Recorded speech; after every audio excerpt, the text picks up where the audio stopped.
네, 본문의 말씀은 굉장히 멋있는 말씀인데 실제로 우리가 이렇게 살기는 참 어려운 말씀이고 또 이 말씀을 현실에 적용하기도 굉장히 어려운 그런 말씀입니다.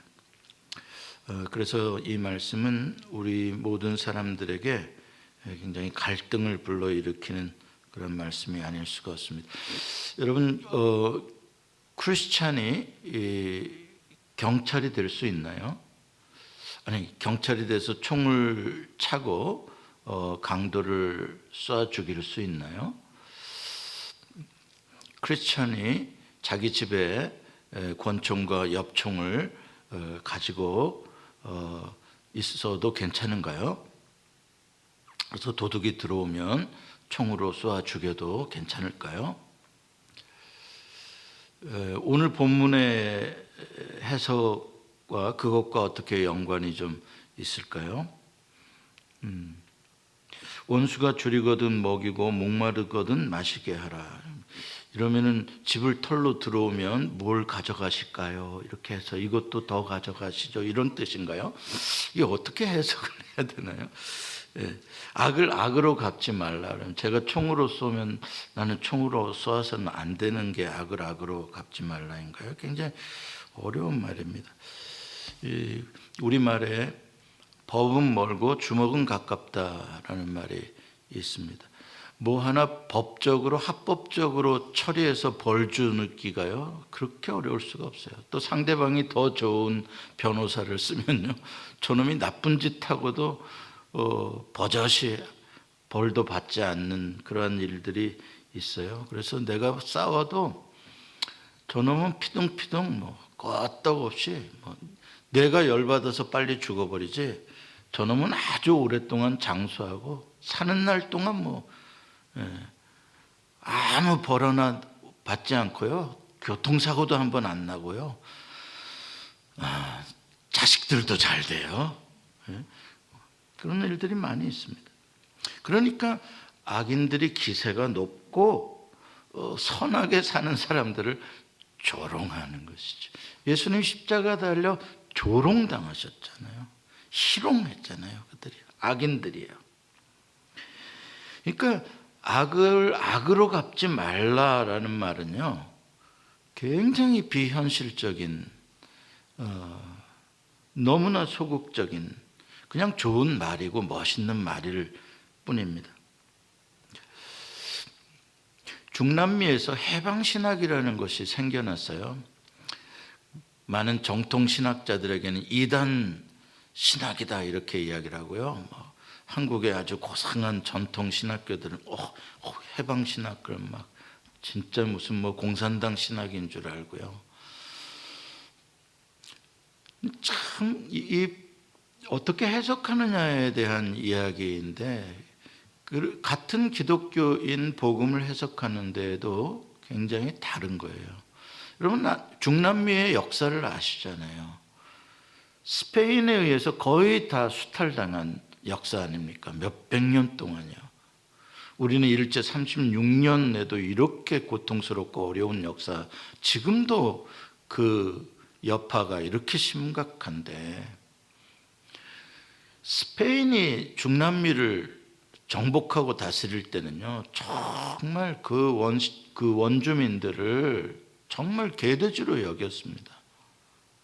얼마나 폭력적으로 그들의 것들을 빼앗아갔는지 모릅니다. 억압했는지 몰라요.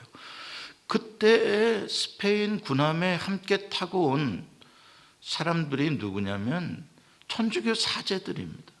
복음 전하러 선교사로 오는 거예요. 왜? 스페인 빌리지가 점점 많아지니까 거기서 예배도 드려야 되겠고 그래서 교회를 세우고 복음을 전하는 것입니다. 그 사제들은 원주민 편이 아니죠. 스페인 편이고요. 폭력을 휘두르는 그 군인들 편이고요. 자, 근데 이제 복음을 전하고 이 원주민들이 성경을 이렇게 읽고 알게 되면서 원주민들이 이상한 거예요. 자기들이 성경에서 읽는 하나님과 이 스페인 사람들이 와서 보여주는 그들의 하나님은 안 맞는 거예요. 성경에서 자기들이 보는 하나님은 사랑의 하나님, 약한 자들을 도와주시는 구원의 하나님, 뭐 이런데 스페인 군함 타고 온 사람들의 하나님은 막 정복의 하나님, 막 깨뜨리시고 부수고 막 뺏어가시는 막 그런 걸 다 정당화하는 신으로 보이는 거예요. 그러니 이제 머리가 깨인 사람들이 성경을 읽으면서 이건 아니다. 이건 저 사람들이 하나님의 말씀에 저 사람들이 틀린 짓을 하고 있는 것이다. 우리가 하나님의 말씀을 제대로 읽고 있고 제대로 알고 있다. 이렇게 이제 깨닫게 되는 거죠. 그러면서 이제 거기에 동조하는 무리들이 점점 많아지게 되면서 스페인에 저항하고자 하는 그들의 마음이 이제 하나님의 뜻과 같아지게 되는 거죠.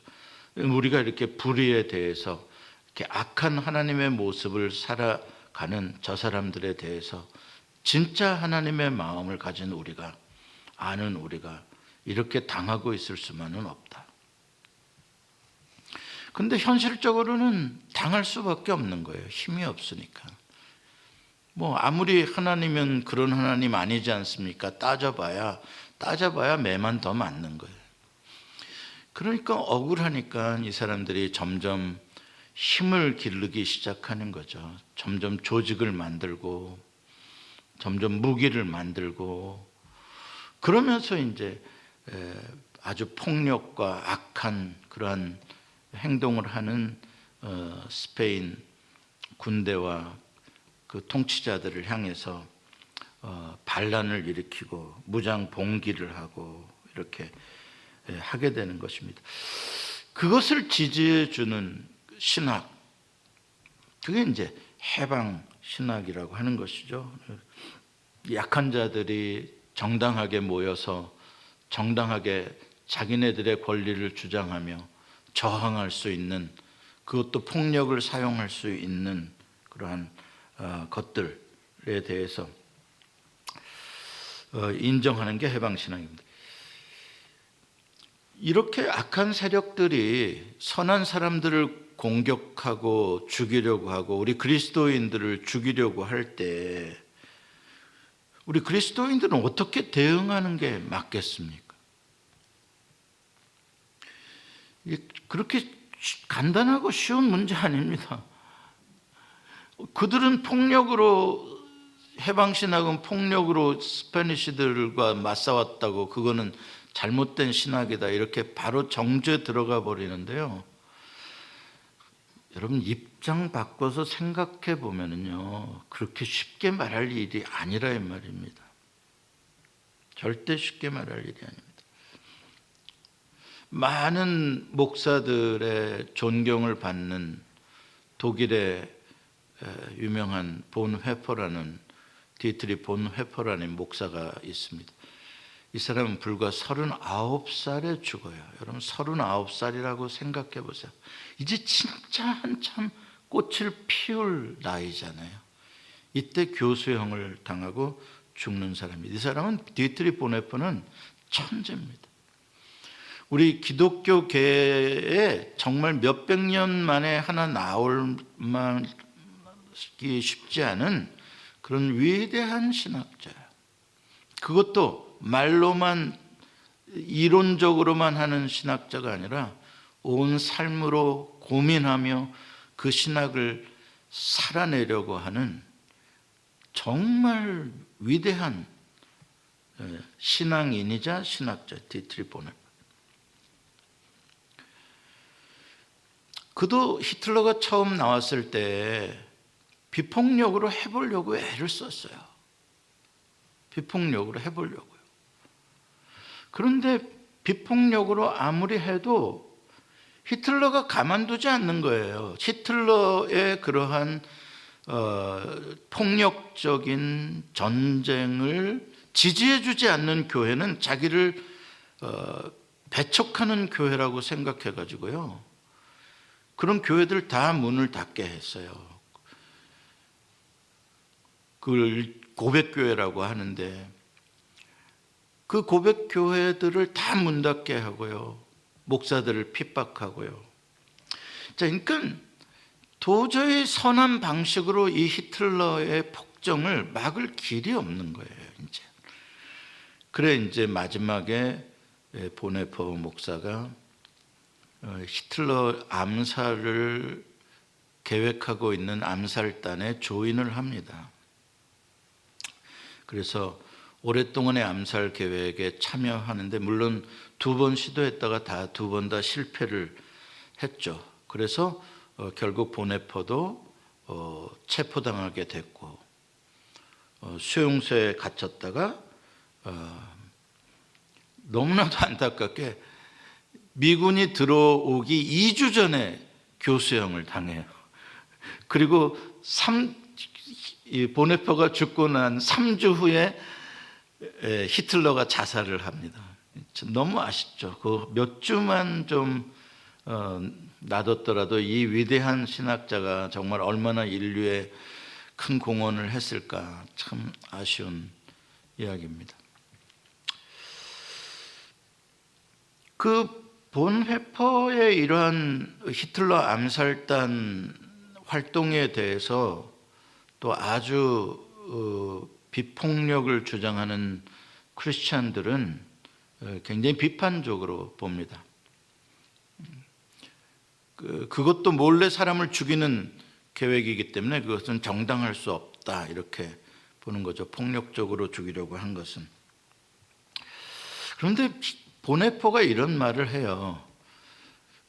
자기가 왜 그 암살단에 들어가게 되는가에 대한 이유에 대해서 설명을 하면서 하나의 비유를 드는데, 미치광이가 차를 몰고, 큰 차를 몰고 사람들이 많은 광장에, 사람들로 가득 찬 광장에 그 차를 몰고 그냥 돌진하는 거예요. 그러면 뭐 사람들이 막 죽어 자빠지고 뭐 다치고 뭐 그냥 돌진하면서 계속 사람들은 죽어 자빠지잖아요. 자, 그럴 때 교회는 어떻게 해야 되겠냐? 크리스찬은 어떻게 해야 되겠냐? 그 죽은 사람들 빨리빨리 염해주고 다친 사람들 빨리빨리 붕대로 싸매어주고 하는 일을 그리스도인들이 해야 할 일이다. 그러나 그게 전부냐? 그게 아니다. 그리스도인들이 해야 할 또 하나의 사역은 그 미치광이가 계속해서 운전을 하지 못하도록 그 미치광이를 빨리 운전대에서 끌어내는 일을 해야 되는 거다. 기독교가 악으로 악을 갚지 않는다라는 미명 아래 미치광이가 계속 사람들을 치고 다니는 것을 뻔히 보면서 거기 다친 사람들만 케어하고 있는 이런 넌센스 바보 같은 짓을 하면서 우리는 착하다라고 앉아있다면 이거는 정말 정신 나간 짓이다. 누군가는 물론 싸매어주는 일도 해야 되겠지만 누군가는 그 미치광이를 빨리 끌어내서 더 이상 한 사람이라도 더 다치지 못하게 막아줘야 되지 않겠냐. 이 히틀러에 대한 이야기입니다.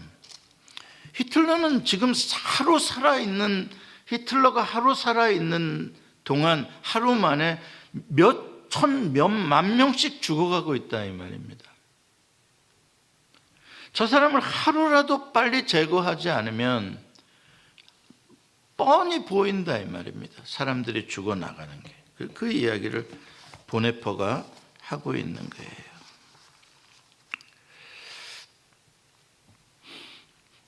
대한민국 독립군들 가운데에 크리스찬의 비율이 상당히 높습니다.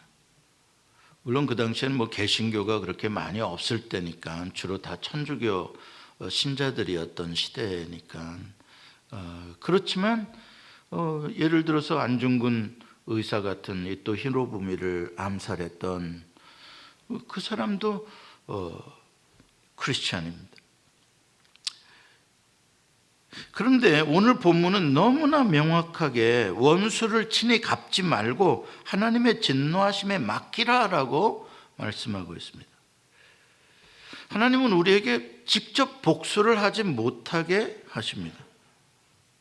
복수를 하지 못하게 하시는 정도가 아니라 원수에게 선으로 갚아주라고 하십니다.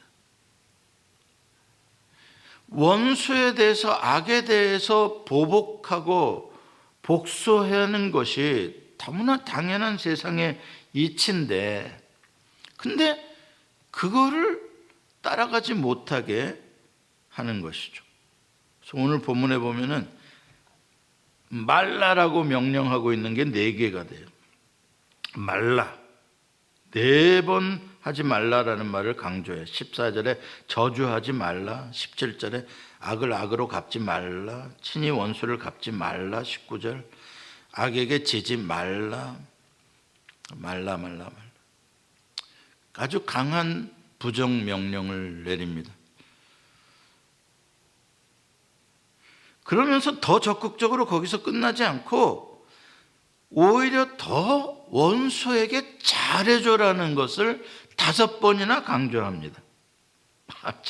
14절에 축복해줘라, 선한 일을 도모하라, 17절 화목하라, 18절 하나님의 진노하심에 맡기라, 먹이고 마시게 하라, 선으로 악을 이기라. 이 말씀이 참 멋있고 좋은데 문제는 우리의 현실에선 너무나 그대로 적용하기가 어려운, 불가능해 보이는 명령이라는 점입니다. 지금까지 우리가 그리스도인으로 거듭났기 때문에 하나님과 좋은 관계 속에서 살아야 한다, 하나님을 늘 예배하는 산 제물의 삶을 살아야 한다, 예, 아멘 소리가 나오죠. 너는 이제 하나님의 자녀가 되었으니까 마음을 새롭게 함으로 이제 너 자신에 대해서 언제나 밝은 마음, 좋은 마음을 가지고 하나님의 자녀답게 살아라. 너 자신과 관계를 좋게 해라. 예, 그것도 아멘. 얼마나 좋은 말씀이에요. 교회 공동체에서 서로 사랑하고 서로 그렇게 용납해주고 자기 일을 잘 감당하고 이렇게 공동체에서 선을 행하면서 살아라. 아멘. 그것도 아멘. 좋은 말이죠. 그런데 오늘 원수와의 관계, 나를 대적하는 자들과의 관계에서 주시는 말씀에 대해서는 굉장히 아멘 소리가 나오기가 쉽지가 않아요. 나를 괴롭히는 원수를 그냥 내버려 두고 오히려 그 사람의 웰빙을 위해서 섬겨주라니, 그건 참 정말 어려운 일입니다. 왜냐하면 정의라고 하는 것은 잘못에 대한 값을 치르게 해주는 게 정의잖아요. justice잖아요. 눈에는 눈, 이에는 이, 그게 절대 과도한 악한 방식이 아닙니다. 눈에는 눈이라는 건 우리는 굉장히 잔인하게 생각하는데 아니요, 그거는 딱 내가 당한 만큼만 갚아줘라라고 하는 아주 정직한 그거는 법인 것입니다. 그 이상 갚지 마라. 네가 눈을 상했으면 상대방도 딱 눈만 상하게 해야지, 너는 눈 하나 상했는데 상대방은 머리통을 깨버리면 안 된다, 그 소리거든요. 과잉 처벌을 하지 못하는 법이, 딱 정의롭게 벌을 하라, 이런 것, 그게 정의의 법입니다.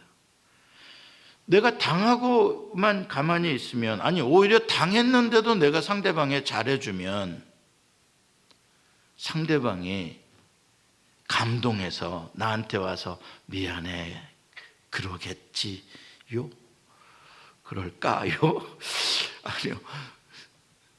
세상 살아봐서 알지만 그러는 경우도 혹시 있을런지 모르겠지만 대부분의 경우는 내가 바본 줄 압니다.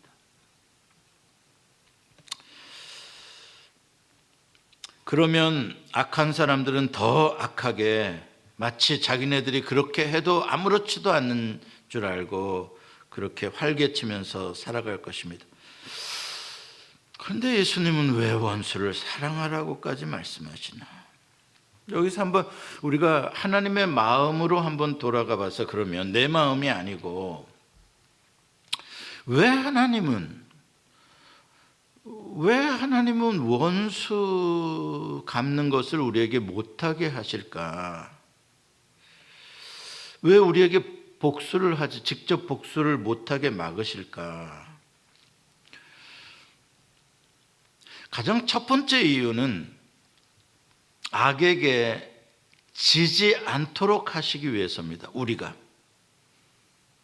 이게 우리는 잘 이해가 안 되는데, 내가 원수를 갚는 것이 악을 이기는 거라고 우리는 생각할 수 있는데, 악에게 지지 않는 거라고 생각할 수 있는데, 하나님은 내가 원수를 갚는 것이 악에게 지는 것일 수 있다라는 것입니다. 요거를 우리가 이해를 해야 되는 것이죠.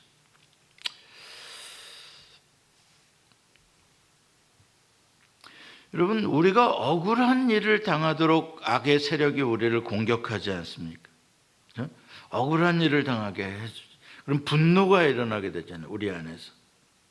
그러면서 똑같은 우리 안에서의 분노와 악한 마음이, 폭력적인 마음이 나오게 된다면,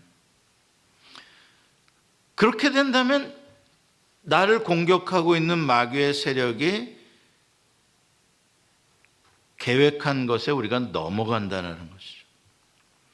그럼 마귀가 적을 통해서 우리를 공격하는 것은 정의냐 아니냐 뭐 이런 것들에 있는 게 아니라, 나를 얼마나 사나운 존재로 만들어 버리려고 하는가, 나를 얼마나 분노하는 존재로 만들어 버리려고 하는가에 대한 유혹이라는 것이죠.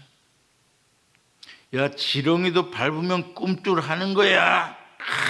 한번 내 승질 한번 내지, 이렇게 만들어 보겠다는 것이죠. 그런 겁니다. 그렇게 되면 결국 사탄에게 지고 만다는 거죠. 사탄이 우리에게 원하는 것은 그냥 모질고 악하고 분노하고, 이유와 어떻든 간에 억울하든지 부당한 대우를 당했든지 간에 우리 안에 그러한 마음을 갖게 함으로써 우리가 쓰러지도록 만드는 데에 있다는 것이죠.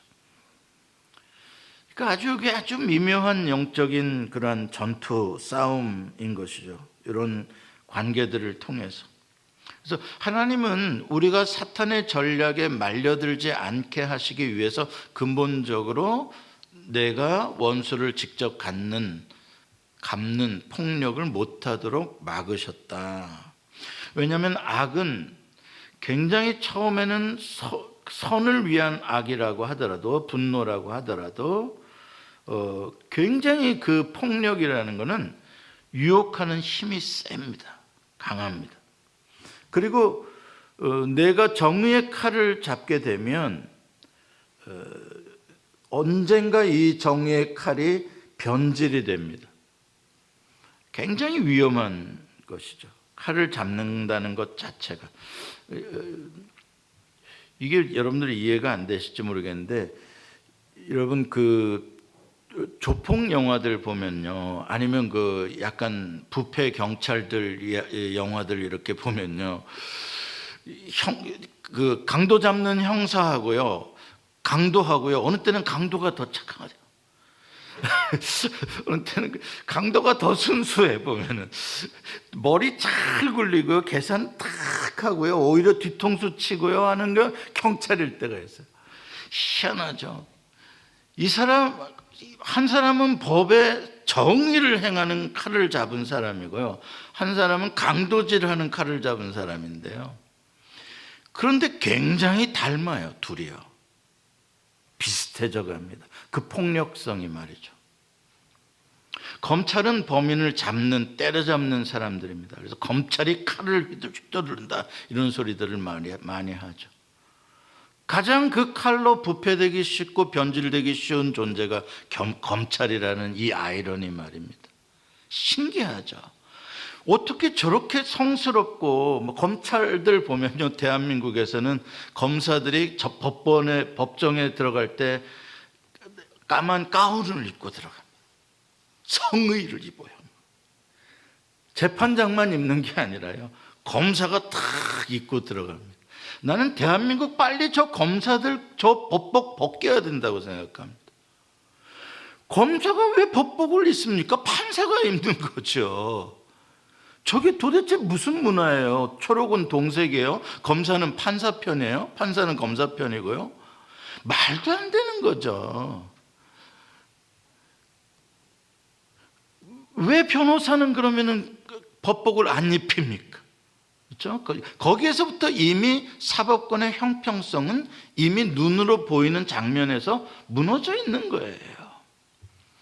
법복을 입은 검사의 말은 사실이고 변호사의 말은 가짜일 수 있다? 그러한 것으로 재판을 한다고요? 이거는 지금 21세기 최첨단 법치국가 대한민국의 수치죠. 지금까지도 외정시대에 하던 검사에게 법복 입히는 짓을 지금도 하고 아니, 뭔 소리를 하다 여기까지 가고 있나? 검사가 사람 잡다 보니까 자기도 아주 못된 짓을 하는 데 있어가지고 마음이 강팍해지는 데 있어가지고 비슷해져 간다. 이게 이제 하나님께서 우리에게 복수, 폭력 이런 것들을 철저하게 금하시는 이유가 그쪽으로 가다 보면 굉장히 그게 유혹적인 거예요.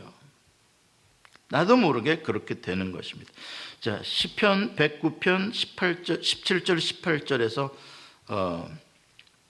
악을 악으로 갚는 자들에게 임하는 저주에 대해서 이렇게 말씀합니다. 읽어봅시다. 시작. 그가 저주하기를 좋아하더니 그것이 자기에게 임하고 축복하기를 기뻐하지 아니하더니 복이 그를 멀리 떠났으며 또 저주하기를 옷 입듯 하더니 저주가 물같이 그의 몸속으로 들어가며 기름같이 그의 뼛속으로 들어간나이다. 네. 뭐예요? 악을 악으로 갚는 짓을 자꾸 하다 보니까 오히려 그 악이 내 뼛속까지 들어가서 나를 그런 사람으로 자꾸 만들어 버린다는 거예요. 나는 원래 악에게 당했던 사람이었는데 내가 그런 사람이 되어버린 거예요. 대표적인 게 대물림의 시집살이입니다. 센 시어머니한테 시집살이 죽어라고 한 며느리가 그 다음 자기가 며느리한테 시집살이 잘 시키잖아요. 속으로 뭐라 그랬어? 자기가 시집살이 받는 동안에는 나는 시어머니처럼 안 될 거야. 나는 정말 좋은 시어머니 될 거야. 너무너무 화난 거야, 시어머니에 대해서. 그런데 그게 나도 모르게 나도 그렇게 폭력적이고 나도 그렇게 악한 사람으로 나를 만들어가 버리는. 두 번째, 원수 갚는 것에 대한 금지는 이건 심판이잖아요. 원수를 갚는 것은 이미 재판이 나온 거잖아요. 판결이 끝난 거잖아요. 그런데 하나님께서는 최후의 판결, 재판, 심판권은 하나님께 있다라는 것을 강조하세요. 원수 갚는 것이 내게 있으니 내가 갚으리라 하는 건 하나님이 가지고 계시는 고유의 심판권에 대한 이야기입니다. 우리도 아무리 내가 옳아도 판사가 판결을 내려주기 전까지 내가 저 사람에게 어떻게 못하잖아요. 법적으로. 내가 결정할 수 있는 일이 아니잖아요. 마찬가지죠. 하나님이 결정할 수 있는 권한을 가지고 계시다라는 것입니다. 우리에겐 그런 권한이 없다라는 것입니다. 그래서 그 모든 심판권에 대한 처벌권에 대해서는 하나님이 가져야 된다. 물론 이 세상의 법정이라는 것은 그 하나님의 고유한 심판권에 대한 위임을 받아서 정당한 정부가 정당한 법으로 심판을 대행할 수 있도록 하나님이 그것은 허용해 주시죠. 왜? 지금도 이 세상에는 선한 사람들이 악인들에 의해서 억울함을 당하고 있기 때문에 그렇게 해줍니다. 그러나 철저히 개인적인 복수들에 대해서는 금지하고 있습니다. 다윗이 그런 점에 있어서는 철저하게 원수 갚는 것에 대해서 하나님의 말씀을, 하나님의 뜻을 순종했던 사람입니다. 아시죠? 사울을 죽일 수 있는 기회가 2번 이상 있었습니다. 그러나 그렇게 사울에게 억울한 공격을 오랫동안 당하고 오랫동안 고통당했음에도 불구하고 그리고 모든 자기의 부하들이 지금 원수를 갚아라고 하나님이 기회를 주었다라고까지 말을 해도 다윗은 거절했습니다. 하나님께 온전히 맡겼습니다. 그리고 오히려 사울의 아들 무비보셋에게, 사울의 손자 무비보셋에게 그 아버지 요나단과의 약속을 지키며 사울의 재산을 돌려주고 선을 베풀어 주었습니다. 요셉은 형들에게 너무나 억울한 일을 당했습니다. 보디발에게도 억울한 일을 당했습니다. 그런데 요셉이 누구를 복수했다고 한 번도 기록하지 않습니다. 요셉이 복수하고도 남을 만한 힘을 가지고 있었음에도 불구하고 하나도 복수하지 않고 다 하나님의 선하신 뜻으로 이해하고 또 하나님께 맡겼습니다. 하나님께서 왜 심판을 늦추시는가에 대해서는 우리는 저 사람들까지도 불쌍히 여기시는 하나님의 무한하신 긍휼과 사랑, 그래서 저 사람도 지금은 살인자요, 지금은 마땅히 죽어야 싼 사람이지만 저 사람도 언젠가 회개하고 저 사람도 다시 살 수 있는 구원의 기회를 얻기를 하나님은 원하시는 것이죠. 시편 73편에 보면은 아삽이 이 세상에 악한 자들이 피둥피둥 잘 먹고 사는 것에 대해서 너무나 화나하면서 하나님께 대해서 막 따지죠. 그런데 나중에 깨닫게 됩니다. 아삽이 시편 73편 19절 말씀입니다. 그들이 어찌하여 그리 갑자기 황폐하게 되었는가, 놀랄 정도로 그들은 전멸하였나이다. 갑자기라는 말은 전혀 예상하지 못한 때에 저들은 영원히 잘 먹고 잘 살 줄 알았는데 어떻게 저렇게 한순간에 망해버릴 수가 있을까? 놀랍다. 예, 하나님은 하나님의 정하신 때까지 그들이 회개하지 않고 계속 악행을 하시게 된다면 하나님은 이 땅에서도 언젠가 그들이 전혀 생각하지 못한 시간에 그들을 전멸시키시는 심판을 내리십니다. 자, 그렇다면 우리는 어떻게 악을 이길 수 있을까? 선으로 악을 이겨라라고 하는 말을 우리가 어떻게 적용할 수 있을까? 참 어려운 부분인데, 하나님께서 선으로 악을 이기시는 방식은 십자가를 통하여 보여주십니다. 십자가의 전략입니다. 십자가는 승리의 상징입니다. 십자가는 마귀의 모든 괴계를 파하고 모든 세상의 악을 단번에 진멸해버리는 하나님의 놀라운 전략입니다. 마귀가 상상도 못하던 전략. 마귀는 자기가 이겼다고 박수를 치고 기뻐했는데 사실은 그게 자기 머리를 깨뜨려버리는 하나님의 심판이라는 사실을 몰랐던 것이죠. 기가 막힌 일입니다. 그래서 십자가 전략을 우리가 깊이 묵상하고 그것을 배우고 닮아야 합니다. 예수님이 그 길을 걸어가신 것이죠. 여러분, 예수님은 악에 대해서, 원수들에 대해서 그렇게 호락호락하신 분이 아니었습니다. 그들에 대해서 철저히 예수님은 들추어내고 그들에 대해서 고발하시고 투쟁하시고 하셨던 분입니다. 그럼에도 불구하고 베드로가 겟세마네 동산에서 칼집에서 칼을 뽑았을 때 예수님께서는 그 칼을 다시 칼집에 꽂으라고 말씀하십니다. 그리고 자기에게 이미 12영도 더 되는 천사들을 불러올 수 있는 힘으로 한다면 자기를 이길 자가 없다라는 것에 대해서 예수님께서 말씀하십니다. 그리고 십자가에서 자기를 찌르는 군병을 위하여 중보기도를 하십니다. 야, 완전히 패배하는 건데요. 복수할 기회도 이제 죽으면 없어지는 건데요. 근데 거기서 그 자기를 찌르는 자를 불쌍히 여겨달라고 기도를 한다? 근데 희한하게 그게 마귀를 이기고 모든 세상의 죄악을 이겨버리는 것이다. 우리가 여기에 대해서 확실한 믿음을 갖지 않으면 우리는 주먹이 앞서게 됩니다. 복수가 앞서게 됩니다. 우리는 이것에 대한 확신을 가져야 됩니다.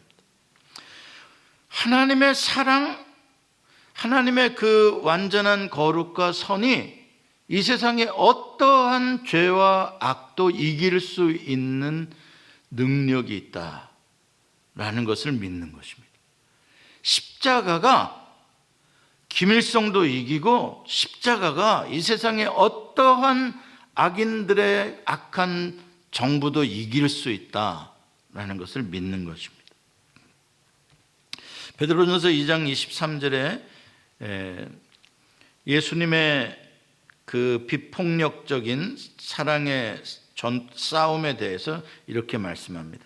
같이 읽어봅시다. 시작. 욕을 당하시되 맞대어 욕하지 아니하시고 고난을 당하시되 위협하지 아니하시고 오직 공의로 심판하시는 이에게 부탁하시며.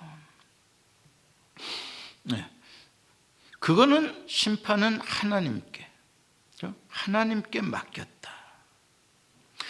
스데반이 비참하게 죽었습니다. 돌에 맞아서요. 아쉽죠. 안타깝죠. 그러나 스데반은 자기에게 그렇게 악을 행하고 덤벼드는 자들을 향해서 단 한마디 말도 욕하지 않았습니다. 그럼 스데반이 졌습니까? 진 것입니까? 우리가 그것을 졌다라고 생각한다면 그러면 우리는 십자가의 전략을 살아낼 수가 없습니다. 우리는 그렇게 돌에 맞고 비참하게 죽으면 진 거다, 끝난 거다라고 생각한다면 그러면 우리는 십자가와 부활을 믿지 않는 사람들입니다. 진 것이 아닙니다. 여러분, 순교자의 피는 이기는 피입니다. 지는 피가 아닙니다. 우리는 순교자의 피로 이기는 사람들인 것이죠. 우리가 이걸 믿어야 합니다. 이게 하나님의 나라입니다. 하나님의 이 나라가 가능한 이유는 이렇게 계속 원수를 원수로 갚고 악을 더 큰 악으로 갚는 이 악순환의 사이클을 끊어버리는 것이 하나님의 나라이기 때문에 가능합니다. 그걸 끊으려면 누군가는 멈춰야 합니다. 그 사이클 속에서 나로 인해서 대물림되지 않도록 끊어버려야 됩니다. 누가요? 그 하나님의 사랑, 예수의 사랑, 십자가의 사랑의 능력을 아는 사람, 그 부활의 역전을 믿는 사람이 똑같이 복수하지 아니하고 똑같이 악을 행하지 아니하고 자기에게서 끝내버리는 것입니다. 그러면 하나님의 나라가 그곳에서 세워지는 것이죠. 그걸 끝내지 못하면 세상 나라처럼 악이 복수가 계속 사이클로 이어지게 되는 것이고요.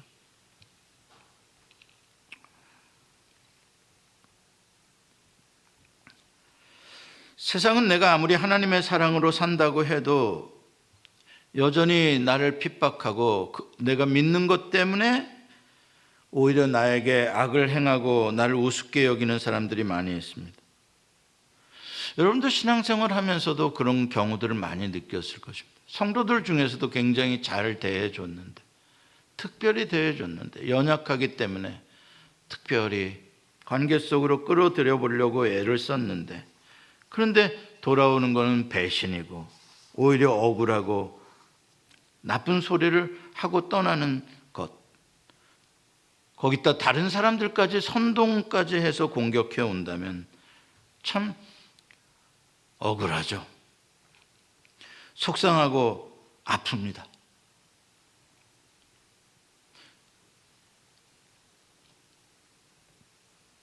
여러분, 그런데 그게 믿음으로 사는 것입니다.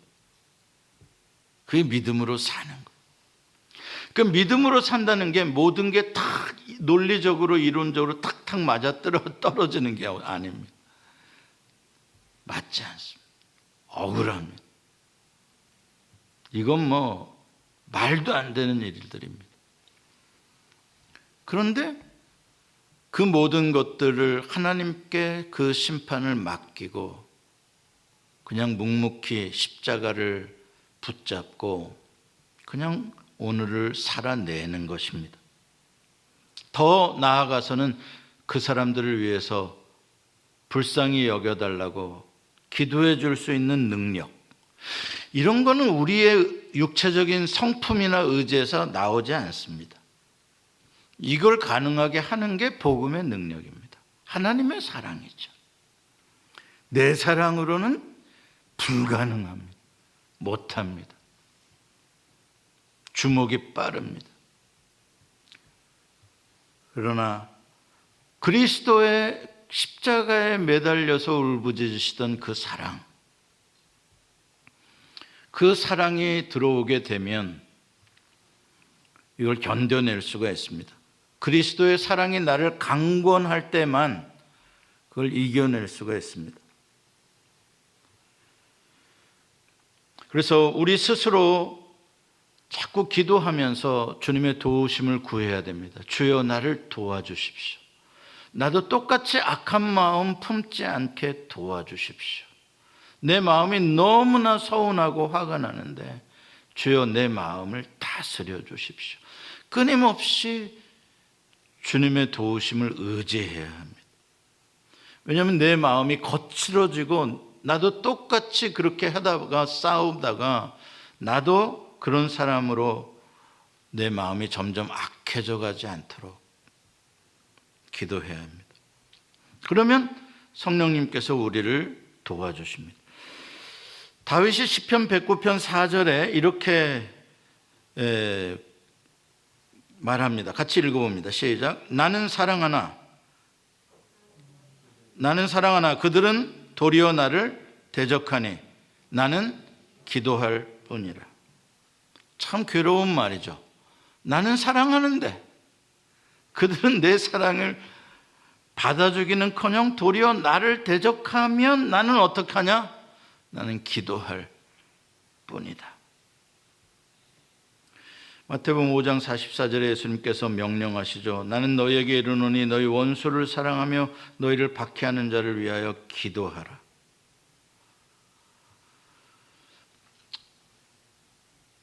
저는 해방신학의 그러한 삶의 현장에서 생존을 위하여 총칼로 무장할 수밖에 없었던 사람들을 정죄하고 싶지 않습니다.